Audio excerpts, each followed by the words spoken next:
بسم اللہ الرحمن الرحیم۔ آج کا واقعہ فتح مکہ کا واقعہ ہے۔ 8 ہجری کا سال تھا۔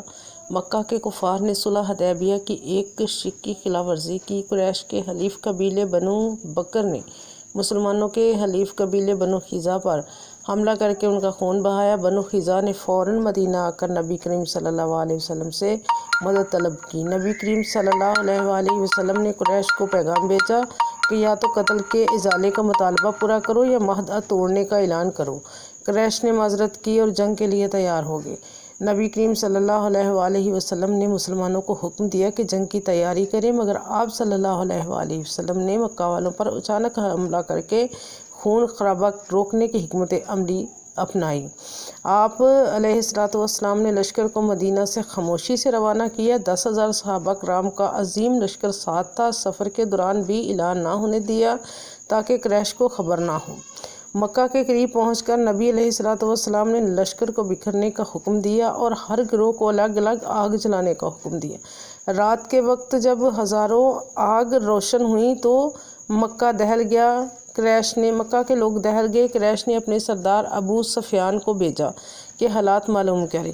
ابو سفیان کو لشکر میں لایا گیا اور نبی علیہ السلام کے سامنے پیش کیا گیا۔ نبی علیہ السلام نے ابو سفیان کو اسلام کی دعوت دی۔ وہ پہلے ہچکچایا لیکن پھر ایمان لے آئے۔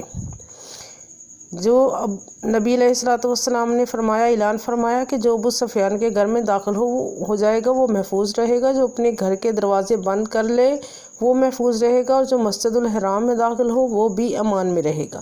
پھر نبی صلی اللہ علیہ وسلم نے بڑے حلم و بردباری کے ساتھ مکہ میں داخل ہوئے۔ آپ صلی اللہ علیہ وسلم نے کوئی بدلہ نہ لیا، کوئی انتقام نہ لیا۔ مکہ کے تمام دروازے کھلے چھوڑ دیے گئے۔ مسلمان بغیر کسی جنگ کے شہر میں پھیل گئے۔ نبی علیہ السلام نے خانہ کعبہ میں داخل ہو کر وہاں موجود 360 بتوں کو توڑا اور فرمایا، حق آ گیا اور باطل مٹ گیا۔ یقیناً باطل مٹنے ہی والا تھا۔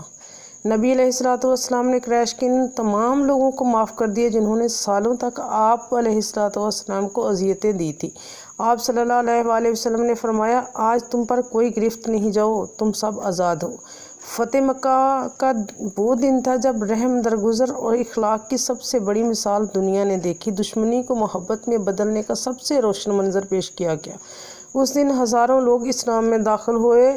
مکہ ہمیشہ کے لیے مسلمانوں کا مرکز بن گیا۔